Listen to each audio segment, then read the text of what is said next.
आज हम लोग 3 सब्जेक्ट्स पे बात करेंगे। एक संयुक्त किसान मोर्चा की मीटिंग हुई थी दिल्ली में, उसके मुतालिक किसान आंदोलन की आगे की समीक्षा क्या है एमएसपी को और लखीमपुर के केसेस को लेकर। एक जो सुप्रीम कोर्ट में मोहम्मद जुबैर का जो केस चल रहा है, उसको और सीआरपीसी के जो रूल्स हैं जिनके अगेंस्ट आप अरेस्ट करते हैं लोगों को, एंटीसिपेटरी बेल जिनकी रिफ्यूज़ होती है या जो बेल एप्लीकेशंस पे क्या मैटर होते हैं और सुप्रीम कोर्ट में किस तरह से अर्जेंट मैटर्स हेयरिंग होती है, उसके बारे में चर्चा करेंगे। और आखिर में देश की अर्थव्यवस्था में अनएम्प्लॉयमेंट, बेरोजगारी को लेकर और आने वाले समय को लेकर, क्रूड ऑयल के प्राइसेस को लेकर और हिंदुस्तान के अगले 2 साल की जीडीपी ग्रोथ को लेकर, उसके बारे में एक संक्षेप में मैं आपको अपडेट दूंगा। तो पहला विषय ये है कि किसान यूनियनों की एक मीटिंग हुई दिल्ली में तिवारी भवन में। करीब 60 से ज़्यादा संयुक्त किसान मोर्चा के जो ऑर्गेनाइजेशंस थी, पंजाब, हरियाणा, उत्तर प्रदेश, कर्नाटका, केरला, महाराष्ट्र, उत्तराखंड, राजस्थान। तो उसमें ये चर्चा का विषय था कि जो एमएसपी की लड़ाई है वो देशव्यापी है, इसलिए देश के सारे संगठनों को साथ लेकर एक एमएसपी पे प्रोग्राम बनाने की बात हुई। दूसरी बात ये हुई कि 31 जुलाई को शहीद उधम सिंह की बर्थ एनिवर्सरी होती है, तो उनके गांव सुनाम में, संगरूर डिस्ट्रिक्ट में एक बड़ा प्रोग्राम पंजाब, हरियाणा, उत्तर प्रदेश के ऑर्गेनाइजेशंस ऑर्गेनाइज करेंगी।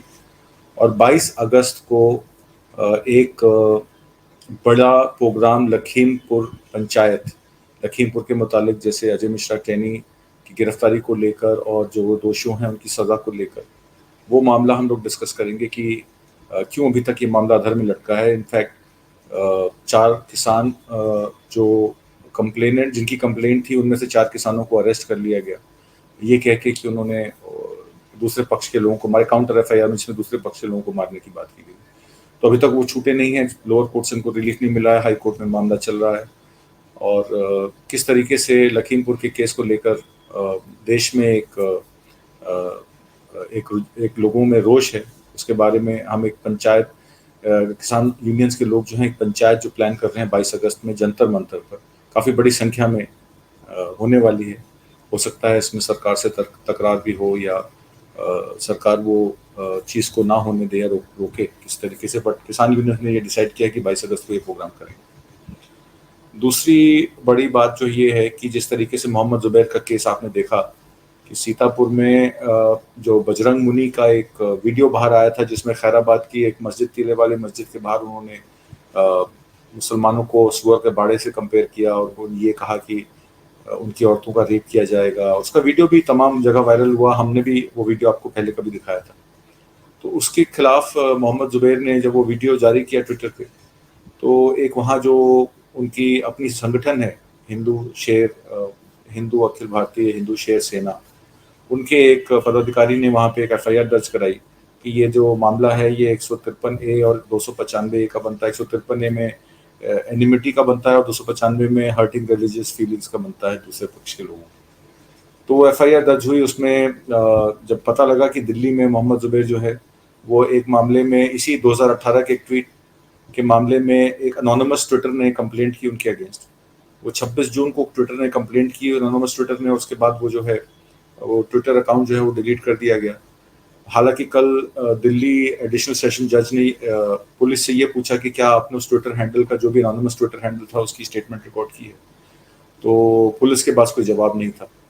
तो उन्होंने कहा जब आपने स्टेटमेंट रिकॉर्ड नहीं की तो इसमें ये 193A का मामला कैसे बनता है, क्योंकि इसमें आपने कोई कंप्लेनेंट की स्टेटमेंट तो रिकॉर्ड नहीं की है, और किस बेसिस पे आप अक्यूज्ड के खिलाफ केसेस बता रहे हैं जिनमें वो दिल्ली जेल में बंद थे। तो अव्वल उनको सीतापुर जेल ले जाया गया। सीतापुर जेल में वहाँ के जो उस टाइम जुडिशियल मजिस्ट्रेट थे CJM-1 के, अभिनव श्रीवास्तव, उन्होंने उनको 7 दिन की पुलिस रिमांड दी और उसके अगेंस्ट फिर उनके वकील सुप्रीम कोर्ट में गए और वहाँ से वो ऑर्डर लेके आए कि उनको 8 जुलाई को 5 दिन की रियायत मिली और 12 जुलाई को फिर दूसरी कोर्ट ने उनको 7 सितंबर तक जो है वो एंट्रीम रिलीफ दे दिया है पुलिस रिमांड के अगेंस्ट, और जुडिशियल कस्टडी उनकी है।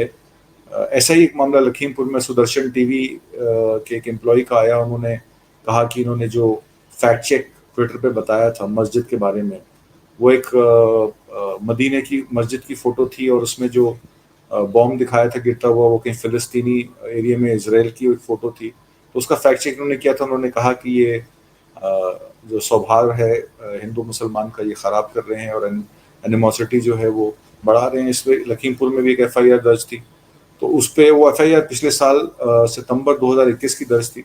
जब उनको पता लगा कि वो सीतापुर जेल लाए गए हैं, तो लखीमपुर वालों ने प्रोडक्शन वारंट, लखीमपुर जेल से पुलिस ने कोर्ट के द्वारा प्रोडक्शन वारंट सीतापुर जेल अधिकारी को दिया कि इनको लखीमपुर जेल में, तब तक सुप्रीम कोर्ट का ऑर्डर इंटरिम रिलीफ का आ चुका था, तो वीडियो कॉन्फ्रेंसिंग के जरिए उनको लखीमपुर कोर्ट में पेश किया गया। उनके वकीलों ने वहाँ बहस की और उसमें उनको फिर उस टाइम तो जुडिशियल कस्टडी दे दी, बात 14 दिन की, जो ऑलरेडी वो जुडिशियल कस्टडी दिल्ली की चल रही, जुडिक्शन ऑफ दिल्ली में उनको होना चाहिए था। अब वो पुलिस रिमांड मांग रहे हैं, तो 14 तारीख को जब एप्लीकेशन लगी तो उसमें कहा गया कि एप्लीकेशन हिंदी में है, इंग्लिश में है। ये लोअर कोर्ट्स की एप्लीकेशन हिंदी दावनगिरी में होनी चाहिए। वहाँ पे जो ऑपोजिशन के वकील थे और उनके जो वहाँ के आईओ थे, उन्होंने कहा इसको हिंदी में दीजिए। तो अब 16 तारीख मतलब कल की डेट उसमें लगी है, जिसमें सुनवाई होना बाकी है। तो अब वहाँ पुलिस रिमांड लखीमपुर में मिलती है कि नहीं मिलती। सीतापुर कोर्ट वाले केस में उनको 7 सितंबर तक, क्योंकि वहाँ पे जो एडिशनल सॉलिसिटर जनरल थे ए बी राजू, उन्होंने टाइम मांगा था कि आप हमें टाइम दीजिए रिप्लाई फाइल करने का। 4 हफ्ते का टाइम उनको दिया गया है, 2 हफ्ते का रिजॉइंडर जो बचाव पक्ष के वकील हैं उनको दिया गया है। तो 7 सितंबर की डेट लगी है उसमें। उसके बाद यूपी की सरकार ने एसआईटी बिठा दी। 2 हाथरस के केस, एक सीतापुर लखीमपुर जैसे मैंने आपको बताया, एक गाजियाबाद और एक मुजफ्फरनगर। और हाथरस वाले केस में भी 14 दिन की जुडिशियल कस्टडी का ऑर्डर जो है वहाँ के जुडिशियल मजिस्ट्रेट ने दी थी। तो एक तरीके से किस तरीके से एक आदमी के पीछे पड़कर ये आपने देखा किस तरीके से कराया गया। ये सुप्रीम कोर्ट का ऑर्डर का आप स्लाइड देखिए। इस स्लाइड में ऑर्डर भी लगा है। इस ऑर्डर में कॉलिन गोंजाल्वेस सीनियर एडवोकेट बचाव पक्ष के हैं सत्य मित्रा के साथ, और उधर solicitor general Tushar Mehta, additional solicitor general SV Raju, और उनको असिस्ट कर रही सीनियर एडवोकेट गरिमा प्रसाद और आदर्श उपाध्याय। मतलब सबसे बड़े वकील सरकार के solicitor general, additional solicitor general respondent हैं इस केस में। और पूरी उनकी कोशिश है कि इसमें जो ऑल्ट न्यूज़ के ये जो को फाउंडर हैं इनके खिलाफ कार्रवाई हो। वो सरकार का एक बड़ा क्लियर नज़र आ रहा है कि सरकार इसमें जो है वो बहुत सीरियस है, और इसमें उनको मोहम्मद जुबैर को छोड़ना नहीं चाहती है। दूसरी चीज़ ये है कि पीछे जुलाई 12, 2022 में, अभी कुछ दिन पहले, एक बेल लॉ पे और सुप्रीम कोर्ट के जो कॉल फॉर रिफॉर्म्स थे सीआरपीसी के, उसके बारे में एक बहस छिड़ी थी। और उसमें जस्टिस संजय कृष्ण कौल और एमएम सुदर्शन ने बेल रिफॉर्म्स पे, जुलाई 2021 की एक बेल रिफॉर्म्स पे सत्येंद्र कुमार वर्सेस सीबीआई पे एक चल रही थी, पेशी चल रही थी, बातचीत चल रही थी कि बेल लॉस क्या होने चाहिए और सुप्रीम कोर्ट के कॉल फॉर रिफॉर्म्स इसमें क्या है। तो उसमें बड़ा क्लियरली बताया गया कि 2/3 लोग जो अभी तिहाड़ में, मतलब एक अगर दिल्ली जो देश की राजधानी है, तो उसमें अगर तिहाड़ जेल का नहीं तो 2/3 से ज़्यादा लोग जो तिहाड़ में हैं वो अंडर ट्रायल्स हैं। मतलब कि वो अभी दोषी घोषित नहीं है, पर चूंकि उनको एंटिसिपेटरी बेल या उनको रेगुलर बेल नहीं मिली, इसलिए वो जेल में बंद है। नॉन बेलेबल वारंट्स के अगेंस्ट उनको जेल में बंद किया गया है। और सुप्रीम कोर्ट ने इसका संज्ञान लेते हुए ये भी कहा कि ये अननेसेसरी अरेस्ट है, क्योंकि रूल जो है वो रूल बेल का है, जेल का नहीं। पर पिछले कई बीते वर्षों में आपने देखा कि कई केसेस में ऐसा होता है कि बेल से पहले एंटिसिपेटरी बेल भी नहीं मिलती, अरेस्ट कर लिया जाता है। और कुछ केसेस में जो कई लोगों को तुरंत लिस्टिंग करा के हायर कोर्ट्स में बेल भी मिल जाती है। तो इस बारे में हम लोग चर्चा करेंगे कि लिस्टिंग का या रोस्टर का क्या महत्व है सुप्रीम कोर्ट में। पर उससे पहले जो मैं आपको बता दूं कि सीआरपीसी जो ड्राफ्ट हुई थी सन 1882 में हुई थी। आईपीसी ऑफेंस डिफाइन करती है बेलेबल और नॉन बेलेबल। बेलेबल का मतलब है कि आप कोर्ट जाइए, मजिस्ट्रेट के सामने अपनी अर्जी दीजिए और आप बेल ले लीजिए। नॉन बेलेबल ऑफेंसेस जो होते हैं, जो 7 साल से ज्यादा सजा के ऑफेंसेस होते हैं, नॉन कॉग्निजेबल ऑफेंसेस, उसमें कहते हैं कि वो नॉन बेलेबल है। पर एक ये भी चीज है कि नॉन बेलेबल कॉग्निजेंस ऑफेंसेस में जरूरी नहीं कि अरेस्ट की जाए।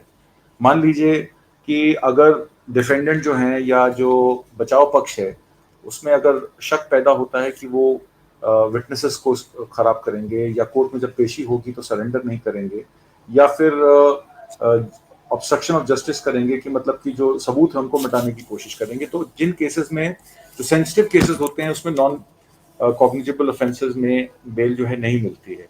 बट नॉन बेलेबल ऑफेंसेस का मतलब ये नहीं कि आप सभी को जेल में डाल दें, तो ये बात सुप्रीम कोर्ट ने क्लियर की। दूसरी बात जो है कि यूनिफॉर्मिटी, जैसे कि कुछ डिसीजंस कोर्ट के होते हैं जो किसी पक्ष के लिए तो एक तरह के होते हैं और दूसरे पक्ष के लिए दूसरी तरह के होते हैं।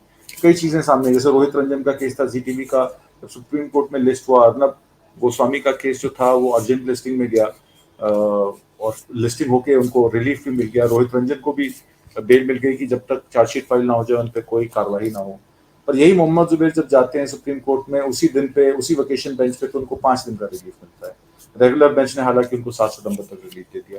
तो ऐसा क्यों होता है कि कई केसेस में यूनिफॉर्मिटी मेंटेन नहीं हो रही है, सर्टेनिटी नहीं है डिसीजन मेकिंग में कोर्ट की, और अलग अलग यार्ड स्टिक्स अलग अलग केसेस में जो है वो बढ़ती जा रही है। पिछले 4-5 सालों में कुछ ज्यादा, पहले भी होती रही होंगी पर अभी हम लोगों ने 2017-18 के बाद से देखा है कि जो सरकार की बातों को ना एग्री करे, जो सरकार से सवाल करे या सरकार पक्ष से कई सेंसिटिव बातों पे मुद्दों पे पूछे तो सरकार उसको कभी UAPA में, कभी 295 की रिलीजियस फीलिंग्स वाले मामले, कभी 153A में, कभी 100B में क्रिमिनल कॉन्स्पिरेसी में उनको जेल में डाल देती है। तो ये चीजें नहीं होनी चाहिए, क्योंकि इससे क्या है कि जो गाइडलाइंस है आर्टिकल 14-15 की कॉन्स्टिट्यूशन की, वो कहीं ना कहीं जो हमारे राइट्स हैं, अधिकार हैं, वो हनन होते हैं। और कोर्ट्स का काम ही सिटीजन्स के राइट्स को और उनकी फ्रीडम ऑफ स्पीच को हर्ट होने से रोकना है। एग्जीक्यूटिव लेजिस्लेचर बिल्स बनाते हैं, बिल्स पास करते हैं, लॉज बनाते हैं। एग्जीक्यूटिव का काम है उन लॉज को इम्प्लीमेंट करना। अगर उन लॉज की इम्प्लीमेंटेशन में कहीं ना कोई कमी है तो कोर्ट्स का काम है कि देश के लोगों को उन लॉज से बचाने का जिसमें एक सेक्शन के लोग या कुछ सेक्शन के लोग उसमें प्रताड़ित हो रहे हैं। ये आर्टिकल 14-15 कॉन्स्टिट्यूशन कहता है। तो अगर अलग यार्डस्टिक्स यूज होंगी तो उससे अलग चीजें जाएंगी, तो इस बारे में ध्यान देना पड़ेगा।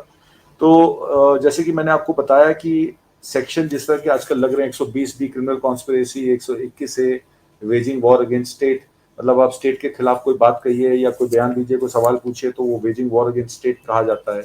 153A में प्रमोटिंग एनिमिटी की बात आ जाती है in between different groups. 153B उसी का सब क्लॉज है जिसमें imputation, assertions prejudicial to national interest, कि मतलब कि अगर आपने प्रधानमंत्री का या उनके मंत्रिमंडल में किसी मंत्री का कोई बयान दिया जिनके बारे में उनसे सवाल पूछा तो वो कई बार नेशनल इंटरेस्ट के खिलाफ माना जाता है। इसका क्या बेंचमार्क है, क्या लक्ष्मण रेखा है, वो अभी तक क्लियर नहीं है। 295A में जैसे कि मैंने बताया, deliberate malicious outraging religious feelings of the other group। अब एक मामला जो दिल्ली का था एनोनिमस ट्विटर अकाउंट का, उसमें जो वृंदा गोवर थी बचाव पक्षी वकील, उन्होंने एक सवाल किया कि एनिमिटी बिटवीन डिफरेंट ग्रुप्स तब हो सकती है जब दूसरे ग्रुप का कोई आदमी अपनी स्टेटमेंट दे या बताए कि उसको कैसे आहत हुआ है। एक आदमी की कंप्लेंट से ये नहीं कह सकते कि पूरे समुदाय को उसकी रिलीजियस फीलिंग्स हर्ट हो रही। तो इसमें इसको प्रूव भी करना जरूरी है। अगर आप मान लीजिए कोई चीज फैक्ट चेक या कोई ट्विटर हैंडल पे कोई चीज दिखा रहे हैं, अगर वो प्रमाणित है या पहले से है और उसको सिर्फ आप दोबारा री इम्पोज कर रहे हैं, तो किसी एक आदमी की कंप्लेंट पे वो रिलीजियस फीलिंग हर्ट का मामला नहीं बनता है। उसके लिए ग्रुप समुदाय का होना जरूरी है, स्टेटमेंट्स का होना जरूरी है और एक सीरियस ऑफेंस का प्रूव होना जरूरी है। तो इसी वजह से दिल्ली की कोर्ट ने एडिशनल सेशन जज का जो कल केस लगा हुआ था मोहम्मद जुबैर के मामले में, उन्होंने पूछा कि स्टेटमेंट अभी तक रिकॉर्ड क्यों नहीं की गई, क्योंकि आप जो है इन्फोर्सर हैं, पुलिस को कहा गया, और बगैर स्टेटमेंट रिकॉर्ड किए आपने इस आदमी को अरेस्ट करके जेल में क्यों डाला हुआ है। तो ये मामला आ जाता है। और इसके बाद जो NTCA का NRC का मामला था, जैसे कि आपने देखा CA प्रोटेस्ट हुए 2020 में जब किसान आंदोलन चल रहा था, 19 में से शुरू हुए। NTCA शाहीन बाग का मामला था। NRC में जो नेशनल रजिस्टर, जो NRC अनाउंस किया होम मिनिस्टर ने और प्रधानमंत्री मोदी की सरकार ने, तो पूरे देश में NTCA प्रोटेस्ट शुरू हो गए।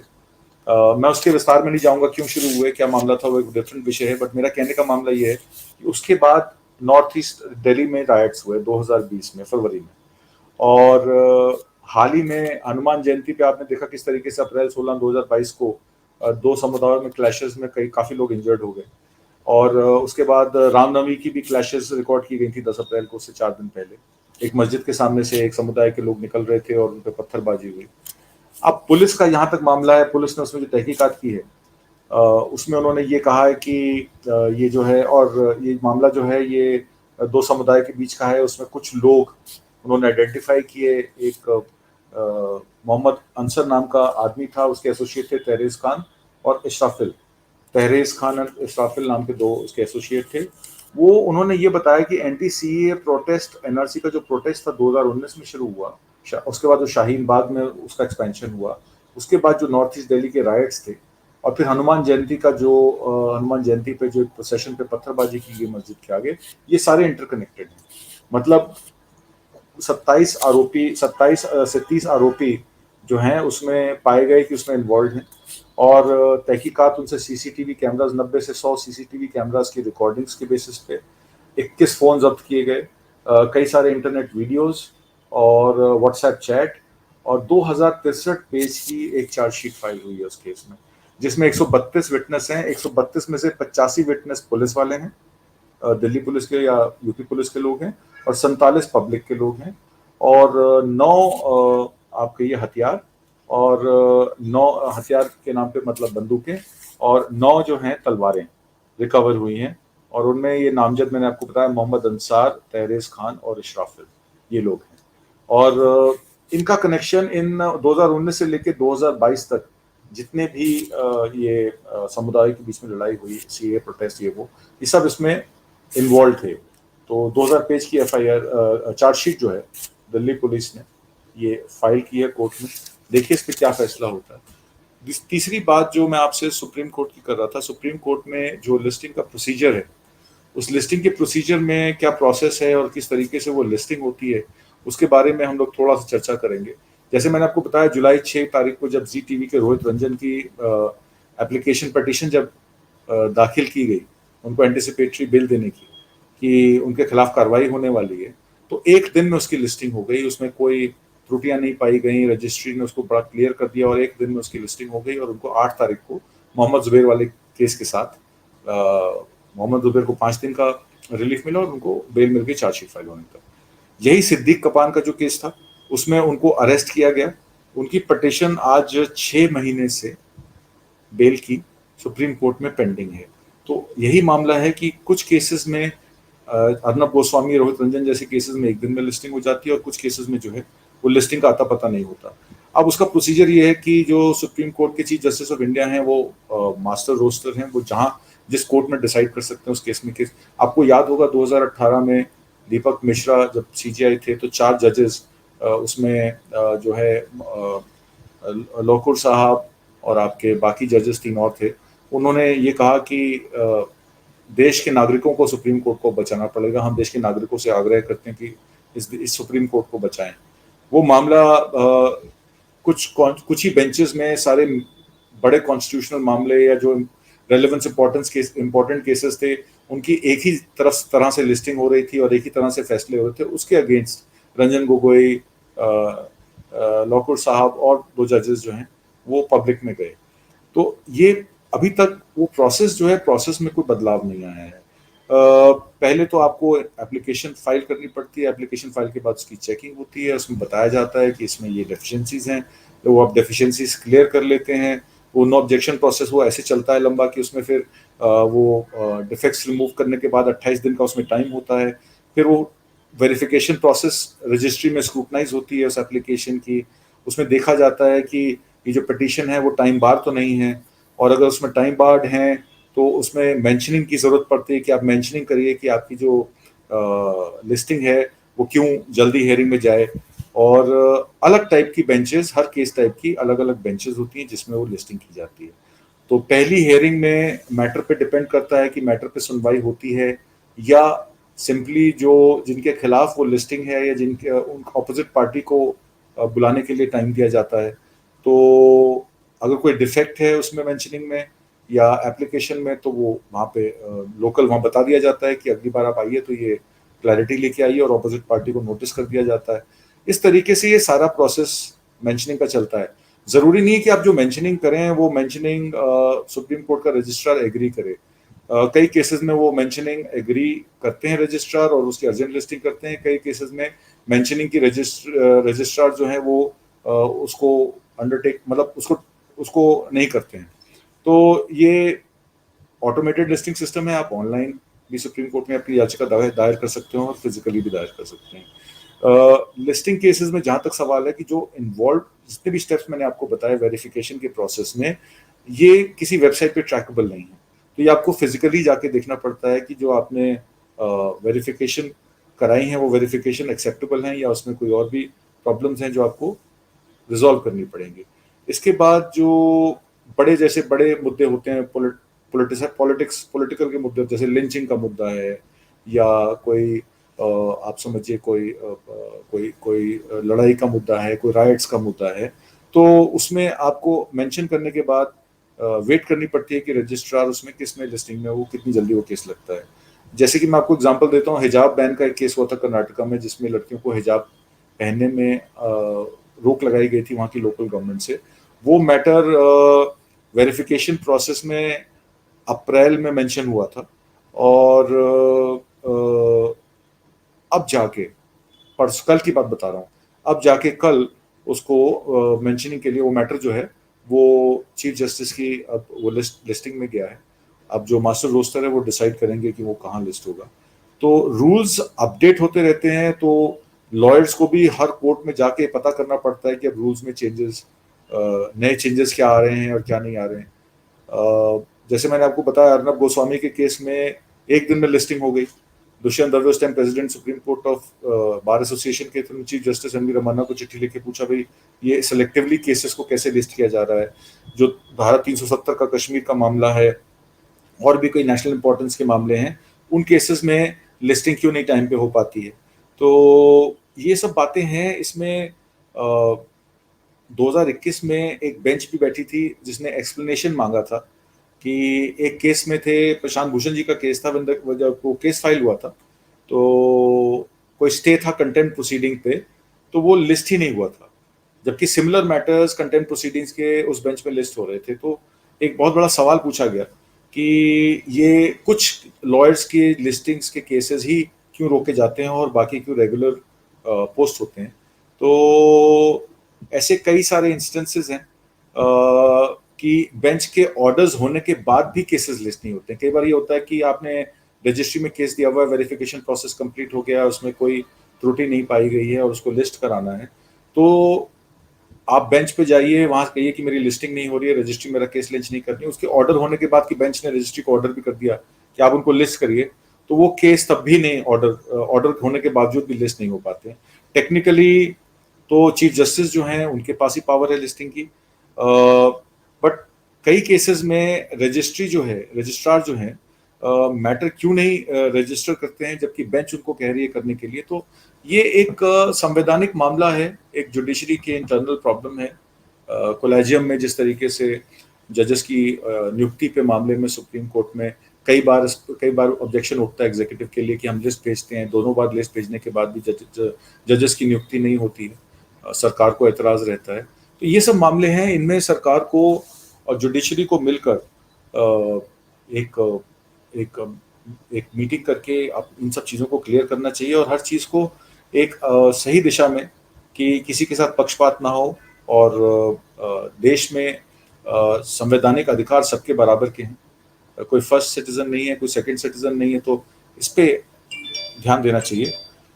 तीसरी बात, मैं आपको जो देश की आर्थिक हालात हैं इस समय, जैसे कि मैं कई बार आप लोगों को जीडीपी के बारे में, अनएम्प्लॉयमेंट के बारे में मेंशन करता रहता हूँ कि किस तरीके से इंडिया जो है, हमारा जो अनएम्प्लॉयमेंट किस तरीके से बढ़ रही है। अभी ग्राफ देखिए, ये रिसेंट जब प्रधानमंत्री मोदी जी ने वादा किया था कि 2 करोड़ नौकरियां हर साल देंगे, 2017-18 में 21% बेरोजगारी थी, और ये 20 से 24 साल के नौजवान बच्चों को जिनको अग्निवीर अग्निपथ के प्रोग्राम में 4 साल की नौकरी का प्रावधान दिया गया है, 21% से 30% 2018-19 में, और 2021-22 में 42%। 42% बेरोजगारी, जो ग्रेजुएशन करके बच्चे आगे आ रहे हैं उनको नौकरियां नहीं मिल रही, 42% बेरोजगारी है। लेबर फोर्स पार्टिसिपेशन रेट वैसे ही 64-65% है। 30 से 35% लोग जो रोजगार पा सकते हैं वो मांग ही नहीं रहे नौकरी, क्योंकि उनको पता है नौकरियां हैं नहीं। और जो 64% लोग मांग रहे हैं नौकरियां, उसमें 42% जो हैं वो 20 से 24 साल के नौजवान हैं। इसके प्रमुख कारण आर्थिक मंदी है, एक्सपोर्ट का कम होना। दूसरा ग्राफ में देखिए, क्रूड ऑयल का प्राइस 2021 में 60 से 65 डॉलर अ बैरल से जून में 2020 भी टच कर गया था। अभी 100, 102, 103 डॉलर प्रति बैरल पे घूम रहा है। और सरकार को चाहिए कि उसकी इंपोर्ट ड्यूटी, एक्साइज ड्यूटी और जीएसटी में कुछ कटौती करें, ताकि देश में व्यापार बढ़े, प्रोडक्शन बढ़े। इसके बारे में सरकार को सोचना चाहिए। तीसरे ग्राफ में आप देखिए, इंडिया की जो टारगेट इन्फ्लेशन थी, जब वित्तीय वर्ष 2021-22 और 20-21 में इन्होंने इन्फ्लेशन को 4.5% पे टारगेट रखने का टारगेट बनाया था। 2017-18 में इन्फ्लेशन 3.99% था, जो बढ़ के 2020 में 7.5% टच कर गया।